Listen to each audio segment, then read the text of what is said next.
Shalom semuanya, dan kerendahan hati saya sambut Bapak Ibu semua yang sudah hadir di sini bersama-sama dalam ibadah pengucapan syukur kemerdekaan Indonesia yang ke-70 tahun, 76 ya. 76 tahun kita merdeka, dan selalu bahagia hal yang sudah Tuhan kerjakan di tengah bangsa kita. Sampai hari ini kita ada. Bagi Bapak Ibu yang di rumah tidak sempat hadir, tentu bersama kami serentak karena wajahnya ada di layar monitor televisi atau gadget Anda. Kita sama-sama berdoa tentu tadi ya. Nah, sebelum kita mengakhiri tentunya dalam ibadah ini, pastikan harus ada jawantara kebenaran firman Tuhan. Dan kita mau dengarkan pesan-pesan Tuhan penting bagi kita sebagai kelengkapan dalam hal kita menangkap kata merdeka tersebut. Nah, buat Bapak Ibu yang kali pertama hadir di tempat ini, pastikan tidak langsung balik. Saya juga mau berdoa buat Bapak Ibu lepas khotbah ini. Jikalau Bapak Ibu tidak keberatan menantikan staf saya membagikan visi dan misi gereja di tempat ini. Tentu kami juga mau bersyafaat jikalau Bapak mempunyai pergumulan, Bapak Ibu punya pergumulan. Nah, di rumah di mana saja Anda berada saat ini, mungkin dalam kondisi badan terganggu ya, sedang isoman. Hari-hari ini banyak yang sedang isoman ya. Jadi kita tidak bisa berjumpa mungkin karena tempat, tetapi percayalah bahwa iman kami selalu terarah kepada Tuhan, biar mata Tuhan memandang Anda, menyinari Anda, menerangi hatimu ya, memulihkan jiwamu dan menyehatkan tubuhmu. Saya kira itu yang terpenting. Tadi lagu Indonesia Raya katakan apa? Bangunlah jiwa, sehatlah tubuhmu. Persoalan manusia tidak kuat menghadapi kehidupan, baik itu COVID dan sebagainya, saya kira bukan badannya. Kalau Anda mau lihat badan yang kuat, di Indonesia banyak badan yang gede-gede. Aderai badannya gede, Dedi badannya gede. Apakah bagus? Bagus, saya juga mau badan seperti itu. Tapi nggak ada jaminan. Kata Elvan, jaminan itu BPKB sertifikat rumah. Badan gede bawa ke bank nggak ada, nggak laku katanya ya. BPKB sertifikat baru laku kata si Elvan, itu guyonan. Maksudnya nggak ada jaminan dalam kehidupan ini. Yang punya jaminan adalah jikalau jiwanya terbangun. Pengguna lagu Indonesia Raya sangat baik sekali. Oke? Nah, itulah sebabnya pastikan semua beberapa menit ke depan bersama saya kita mau dengarkan firman Tuhan. Itulah sebabnya kita boleh tundukkan kepala sejenak, kita mohon petunjuk Tuhan untuk kita dalam pemberitaan firman Tuhan. Tuhan Yesus, terima kasih saatnya hamba-Mu dalam pengurapan-Mu yang aktif untuk menjawantarakan firman-Mu bagi jemaat Tuhan. Urapan-Mu terus bekerja, pengertian kami dapatkan. Demikian juga hamba memberkati seluruh fasilitas ibadah, khususnya sound system, electrical system, jaringan internet untuk mentransmisi khotbah ini sampai kepada jemaat dimanapun mereka berada. Dan mereka disanggupkan untuk mengikutinya, tentulah bukan hanya sekedar mengikuti, tapi mereka bisa menangkap dan melakukan di dalam kehidupan. Memberkati semua yang serta dalam pelayanan, baik yang di depan sampai terbelakang, sisi keamanan dan perparkiran kami serahkan ke dalam nama Tuhan. Pekerjaan iblis atas tempat ini kami ikat tundukan di dalam nama Tuhan Yesus. Yang percaya katakan, amin. Baik Pak Bu, kita mau sama-sama untuk membaca beberapa firman Tuhan buat sore hari ini. Kayaknya enggak indah kalau saya khotbahnya pagi sama sore dibedakan. Ada beberapa orang komplain. Saya akan membacakan ayat-ayat yang tadi pagi saya bacakan.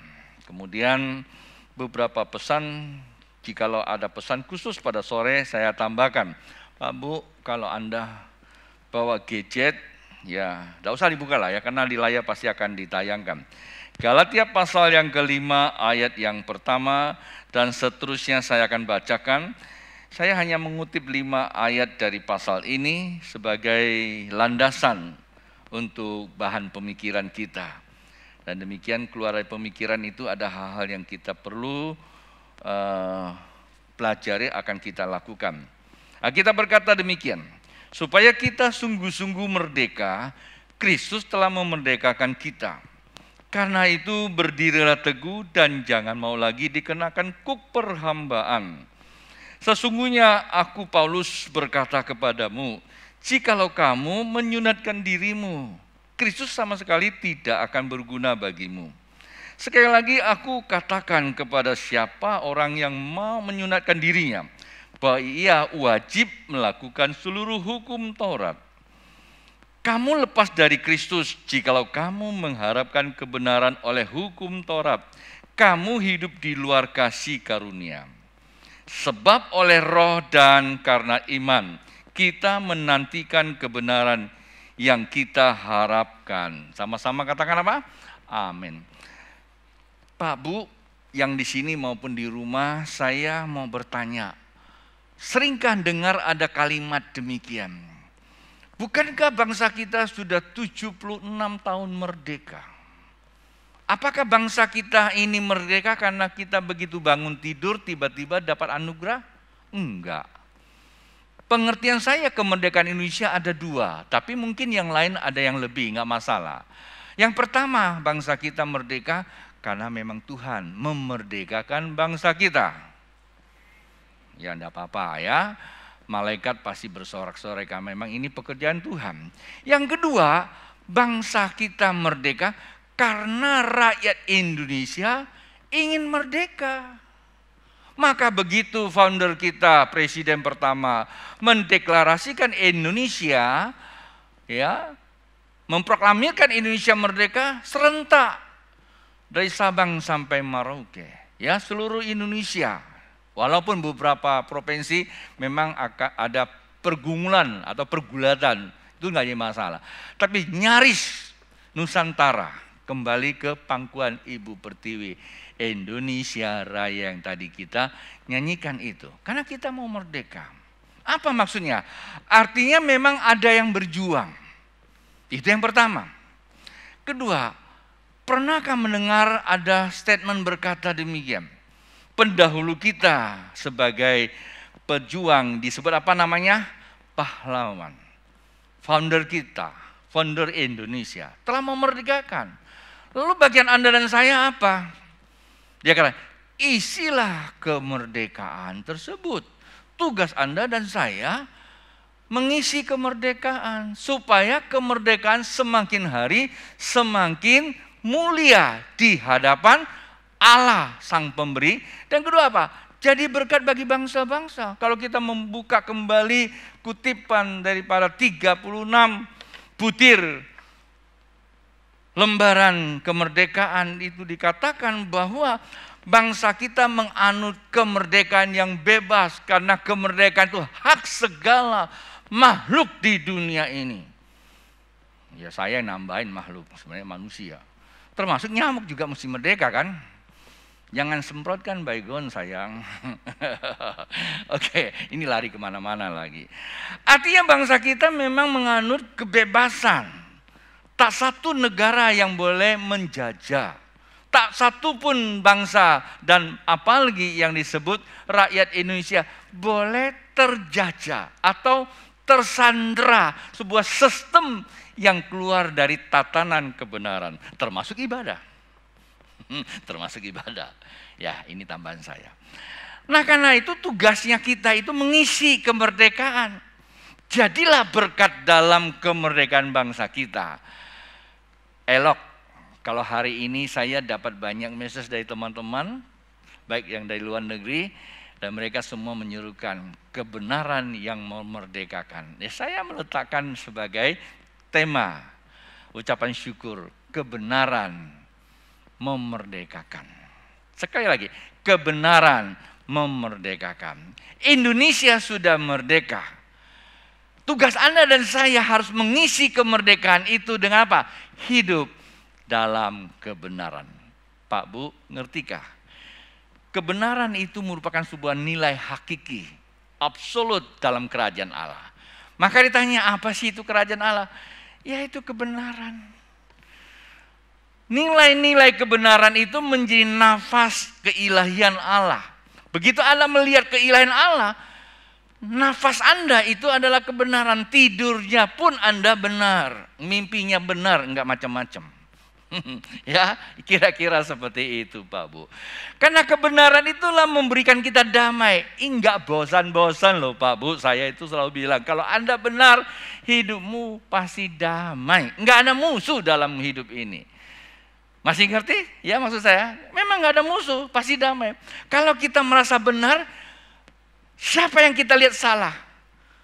Ya karena dia memang salah, ya dia nggak benar. Ya kamu yang benar, ampunilah dia, doakan dia. Orang benar kan besar kuasanya kalau berdoa. Lah, lucu kalau Anda mengaku benar, terus tiap hari kamu tuh ngocein orang yang nggak benar itu. Saya juga bingung, yang nggak benar itu siapa gitu loh. Jangan-jangan yang banyak ngomong itu. Maka itu saya bilang sama kita semua sekalian Bapak Ibu. Ya, kalau memang kita lihat ada orang salah, kita benar ya doakan dia. Pasti dia akan berubah. Kenapa? Doa orang benar besar kuasanya. Loh kok doa-doa nggak berubah? Jangan-jangan kamu ya yang salah. Datang minta ampun sama dia. Orang yang bersalah datang kepada orang benar, dapat impartasi kebenaran, meningkatkan iman, tambah imun. Ilmu kita meningkat, kerja kita mudah, hasilnya maksimal. Kan begitu?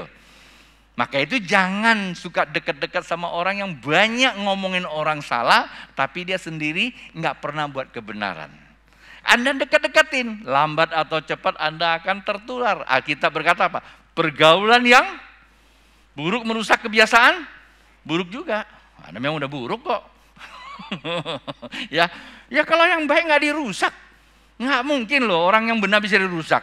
Ya, pergaulan buruk. Ya, merusak kebiasaan buruk kamu. Kenapa mesti bergaul sama orang buruk? Kan kira-kira gitu loh ya. Saya lihat ada banyak teman-teman yang tadinya ya mungkin salah paham dan sebagainya, ya terus berkumpulnya jadi buruk juga. Dan nggak bisa buat apa-apa. Dan itulah ya katakan apa? Kamu tidak isi kemerdekaan. Nah, apa pesan Rasul Paulus? Pesan firman Tuhan. Rasul Paulus bilang begini nih, lihat yang kelima nih ya. Lihat yang pertama. Ya, ayat pertama coba kita lihat ya. Ada kata supaya kita sungguh-sungguh merdeka. Ini Rasul Paulus mengambil makna kebenaran bukan kamu dan aku. Karena dalam kerajaan Allah nggak kenal kamu dan aku. Gideon sih yang salah. Prapto sih nggak bisa pimpin. Apa sih khotbahnya salah? Nggak ada. Dalam kerajaan kita perlu belajar. Kita perlu koreksi. Saya paling nggak suka dari saat waktu saya jadi pendeta, ada kata kamu dan aku. Yang ada cuma kita. Saya bilang sama istri saya, kalau anak-anak ada masalah, biasanya apa? Tuh karena kamu nggak jaga. Salah, ini bukan kerajaan Allah. Ini kerajaan Beelzebul. Hancur lebur. Kerajaan Allah, anak kita ada masalah. Wong kita sama-sama datang ke Tuhan cari. Kita berpekara kepada Tuhan. Berpekara kan, intari koreksi sama Tuhan. Diam diri, 3D. Ya, D3, vitamin D3 itu bagus. Karena vitamin D3 mendapatkan K2. Doa sama Tuhan. Diam, jangan banyak bacot. Jangan ngomong sana ngomong sini. Diam aja, dengerin. Ya, D3 itu. Ini menstimulasi jiwa kita. Walaupun otot kita kuat, kalau jiwa kita rusak, ancuh lah kalau kena COVID juga. Mau vitamin Anda mau berapa tinggi juga nggak ada gunanya.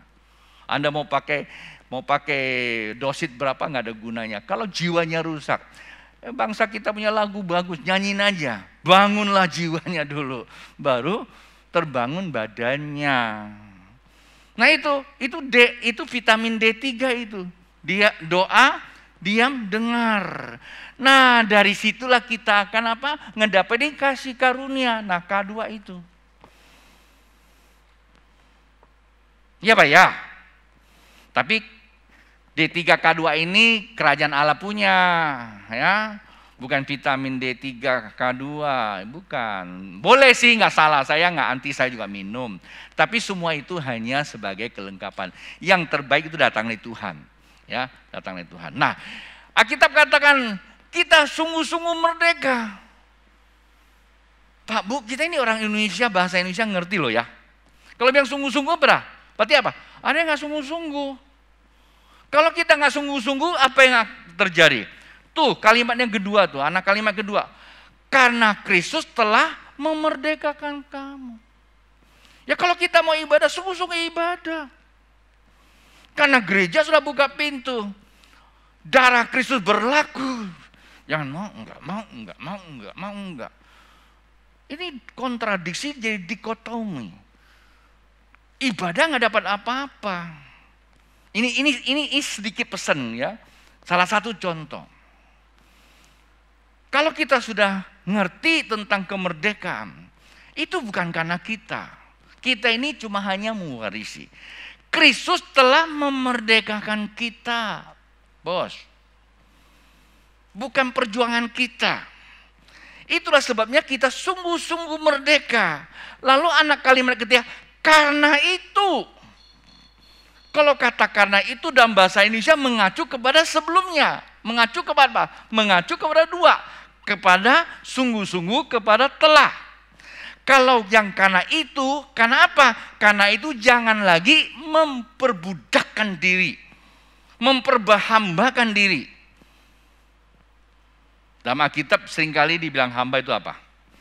Saya ingat waktu saya ke Pontianak, begitu dilantik, diteguhkan, didoakan, ada seorang ibu kasih saya surat, saya pikir amplop uang saku. Nggak taunya tulisannya firman Tuhan. Janganlah engkau menjadi hamba uang. Gemetar saya. Hamba uang gimana? Dapat aja belum. Tapi itu memang benar. Nah, Alkitab banyak memberikan kita catatan-catatan jangan jadi hamba. Artinya apa? Jangan bergantung kepada pengertian, walaupun pengertian kita itu nggak salah. Jangan bergantung kepada pengalaman. Maksudnya Rasul Paulus itu, orang Israel pada masa itu firm terhadap keagamaan. Sunat itu nggak salah. Tapi kalau kamu menjalankan sunat karena perintah agama, maka engkau tunduk kepada hukum agama. Akibatnya engkau meniadakan pekerjaan Kristus di atas kayu salib yang disebut kasih karunia. Kalau kita baca betul ya. Maka itu dikata karena itu. Ya, coba kita lihat.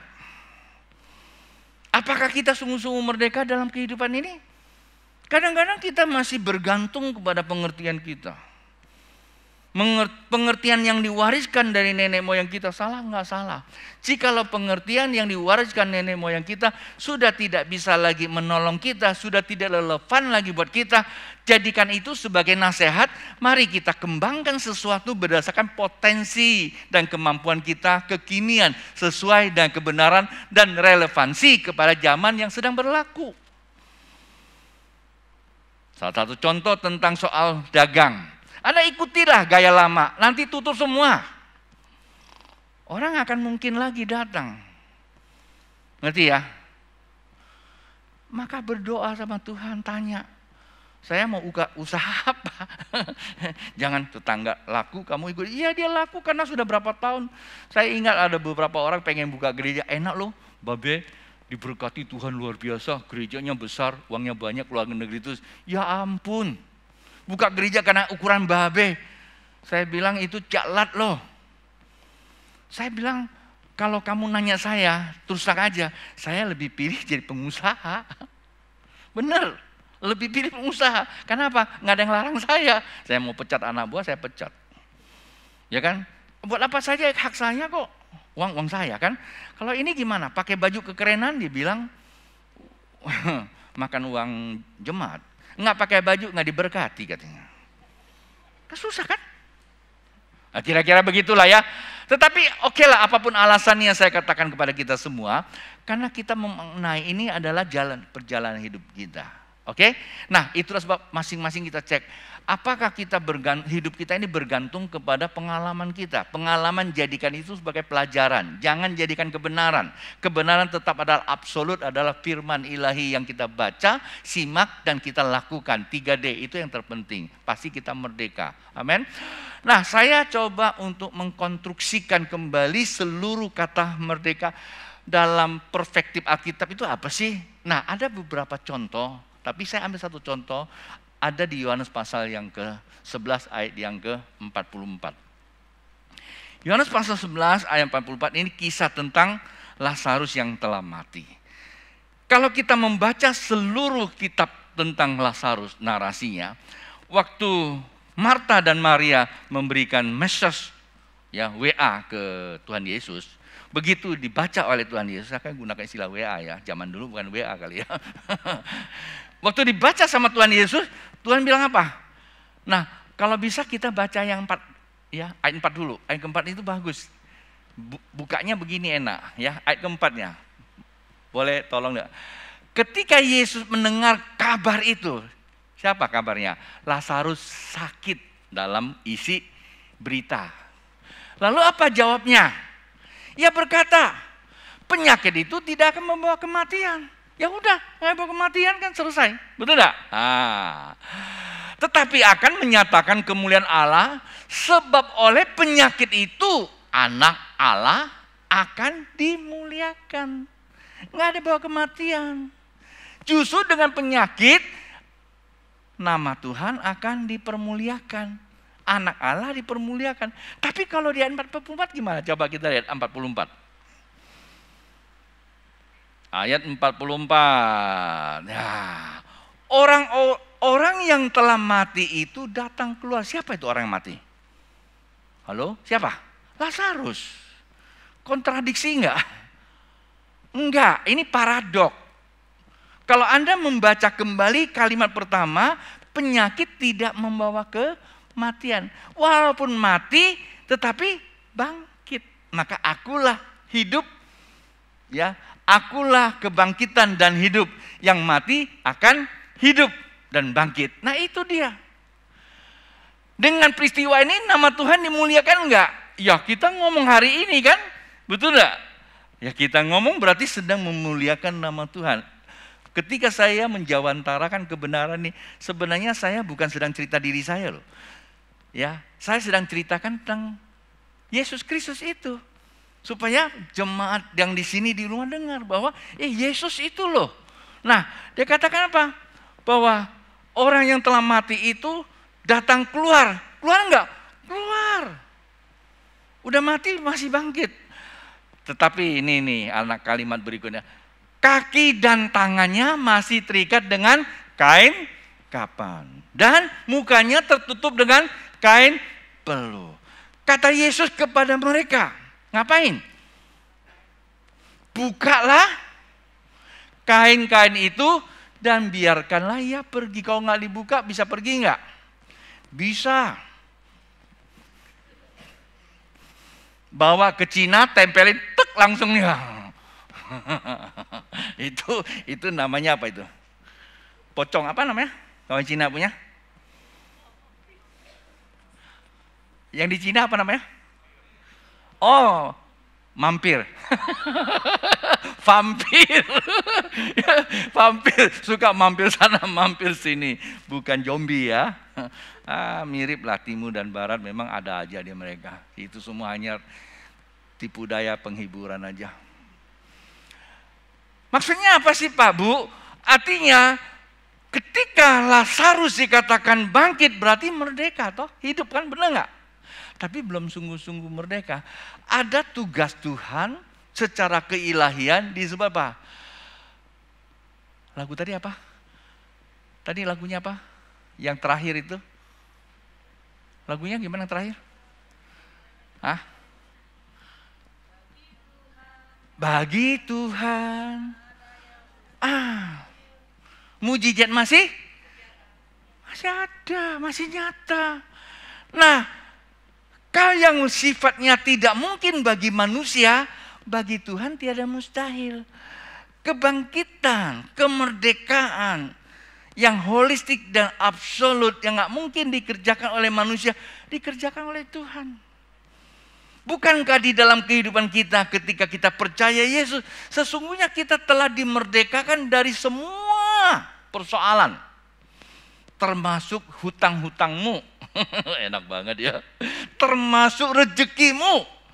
Termasuk masa depanmu. Nggak suram lagi. Yang ada sukses. Amen. Semua. Termasuk sakit penyakit kamu. Sudah Tuhan tanggung di atas kayu salib. Tapi B, kenapa ya pastor, aku sudah percaya Yesus, saya selon, kata orang Jakarta, selon itu nyerahkan semuanya. Kok masih susah ya? Karena kamu belum sungguh-sungguh merdeka. Kenapa? Karena itu kamu masih tunduk kepada pemahaman kamu. Doakan sih iya. Pulang rumah, kamu masih jalankan kebiasaan. Kita satu sisi percaya, tapi di sisi lain kita tidak taat. Itulah sebabnya di ayat yang kelima dari pasal kelima Galatia pasal 5 tadi itu, boleh dibuka ya. Galatia pasal 5 ayat yang kelima. Nah itu ada satu ayat penekanan buat kita. Itu sebagai bukan tregelnya, tetapi itu sebagai suatu penegasan. Nah dikatakan apa? Sebab oleh roh dan karena iman, Roh Kudus memetraikan. Ini dalam bahasa hukum, Anda ada yang sarjana hukum nggak sini? Dalam bahasa hukum ketika meterai ditempelkan, kenapa meterai pakainya lem? Nggak pakai ceklean. Itu memberikan sebuah metafor. Artinya sebuah, kalau di meterai, di lem, nggak bisa dicabut bekas. Kata meterai tak ada istilah batal. Kekal. Nah Tuhan menggunakan terminologi. Ketika engkau percaya, meterainya Roh Kudus. Nggak akan ada pembatalan keselamatanmu. Yang ada cuma penghukuman. Maka itu beristirahatlah sesuai dengan apa? Amal perbuatannya. Bukan amal perbuatan buat kita ke surga. Nanti akan hukum kamu. Kalau kamu sudah dipanggil tapi tidak melakukan kewajiban-kewajiban firman Tuhan. Bukan kamu tidak melakukan, tidak masuk surga ya. Masuk surga itu bukan apa yang kita buat. Kasih karunia bukan kita buat apa-apa. Anugerah. Tapi ingat dalam kasih karunia, namanya juga ada karunia. Kita mesti lakukan perintah Tuhan. Kalau kamu tidak melakukan perintah, maka ada hitungannya. Hitungannya buat kita diam dalam kerajaan Allah bersama Allah. Nih nanti dunia yang akan datang. Atau kerajaan 1000 tahun. Ada yang bilang surga nggak perlu lagi. Ya enak aja loh. Surga memang kita tahu, kita diam aja kok. Ya kalau orang punya pengertian di surga menyembah Tuhan, gimana mau menyembah Tuhan? Datang gereja aja nggak mau.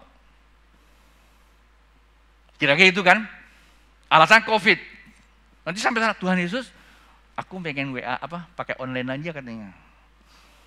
Ada COVID juga di surga, karena banyak yang mati bawa COVID kan?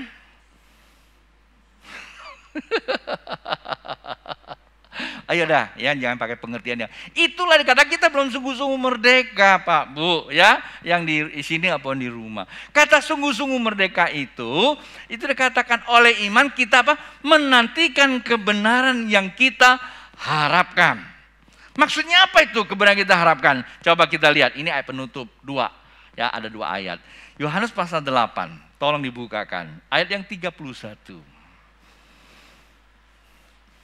Maka katanya kepada orang-orang Yahudi yang percaya kepadanya, ini orang Yahudi percaya, dimeteraikan apa? Roh Kudus. Lalu mereka harus punya apa? Iman. Menantikan apa? Kebenaran. Ya kan? Jikalau kamu tetap dalam firman-Ku. Nah ada kata jikalau kamu. Kata jikalau berarti apa?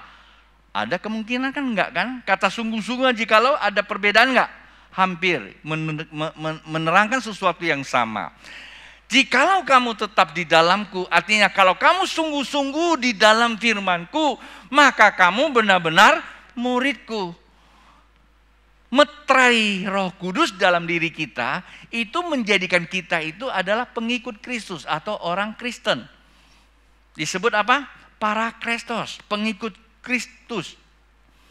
Pengikut atau Kristen pada mudanya. Orang Kristen disebut murid. Orang Kristen, kalau dibilang orang Kristen, berarti dia ngikut apa? Ngikut firman Tuhan. Firman Tuhan itu siapa? Firman Tuhan itu yang tadi dikatakan dalam Galatia 5 pasal 5 itu. Kau punya iman menantikan kebenaran. Maka terjadilah ayat yang ke-32. Nih 32-nya nih. Bingung gak sih? Gue yang ngomongnya udah mulai bingung juga nih. Mudah-mudahan gak bingung ya.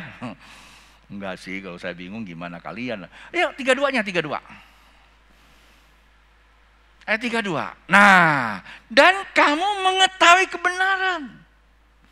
Karena kita ikuti Yesus gitu ya. Kita tahu kebenaran, tahu siapa Yesus. Siapa tuh yang ikut Yesus?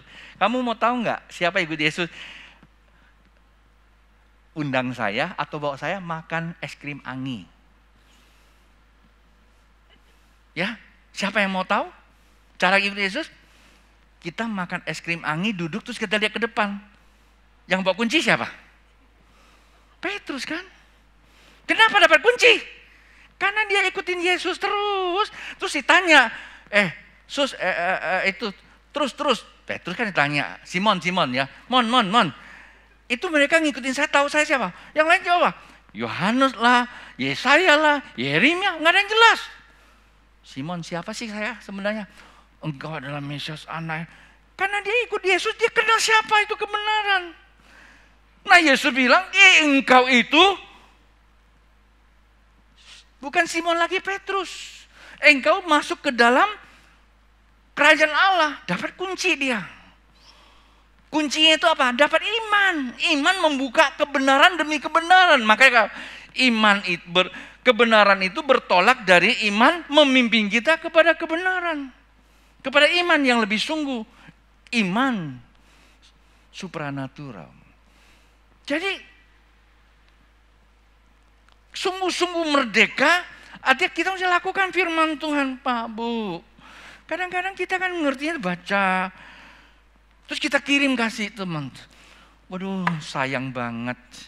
Saya punya istri nggak hadir hari ini ikut ibadah. Ini khotbahnya cocok buat dia. Itu teman saya, aduh kalau dia datang aja cocok banget. Ini khotbah buat orang, bukan buat kita. Nggak usah ngurusin yang lain. Jadi kesimpulannya apa, Pak, Bu? Kesimpulannya setiap firman Tuhan itu kita relevansikan ke dalam kehidupan kita. Artinya kita lakukan. Coba kalau kamu nggak melakukan firman Tuhan. Salah satu contoh ya, maaf ya saya menggunakan yang pagi tadi. Ambil contoh aja. Seumpamanya Suprapto. Dia Kristen. Tapi ibadahnya entah muncul, entah nggak muncul. Ini contoh loh ya, Prab ya. Terus tiba-tiba tanda petik ada masalah dalam hidup. Terus saya nih kasih tahu sama Erna, Prapto tuh ada masalah. Itulah ibadahnya aja bolong-bolong. Nah, itu kan hukuman kan? Belum merdeka. Siapa yang salah? Apakah Erna? Enggak. Aura yang dia ciptakan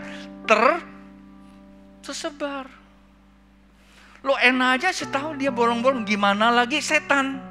Yang tiap hari ngintipin terus, betul enggak? Ini salah satu contoh sederhana ya.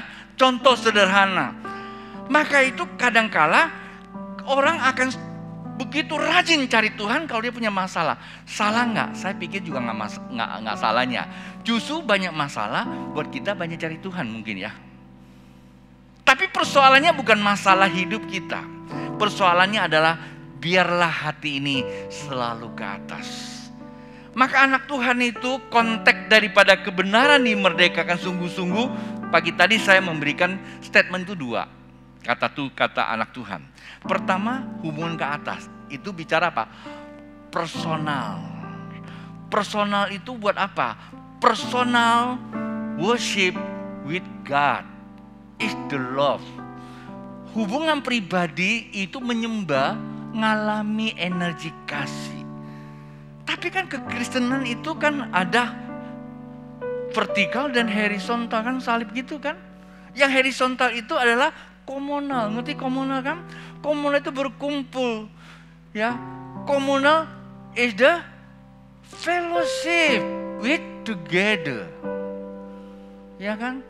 Komunal itu adalah fellowship together bersama, is the gift. Kita tuh pengen memberi. Kalau kita ingin memberi, gak ada kekecewaan di dalam kehidupan kita. Saya ketemu tujuan saya memberi. Kita ini tujuannya kan cari untung. Maka begitu kita ketemu gak untung, kita jadi buntung. Sakit hati. Akibatnya apa? Kekristenan kita tak bercahaya, nama Tuhan tidak dipermuliakan, malah kita sebaliknya mempermalukan.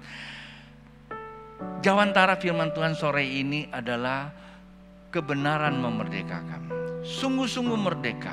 Kata sungguh-sungguh merdeka, setiap firman Tuhan lakukan karena kita pengikut Kristus. Karena pengikut Kristus berarti kita mengenal siapa Yesus. Kita punya kunci. Setiap apa yang kita lakukan karena kita sedang membuka kunci kerajaan Allah. Di dalamnya ada hidup dan di dalam hidup ada kelimpahan. Kelimpahan apa? Kasih karunia. Jangan langsung di pengertian kelimpahan langsung uang. Uang itu nomor sekian. Kalau Anda mempunyai kasih karunia, semua tersedia di dalamnya. Mari kita bangkit berdiri. Buat Bapak Ibu yang hadir di sini, saya sambut Anda yang kali pertama hadir. Dan di rumah, Anda yang mengikuti dengan setia, kita akan laksanakan perjamuan kudus.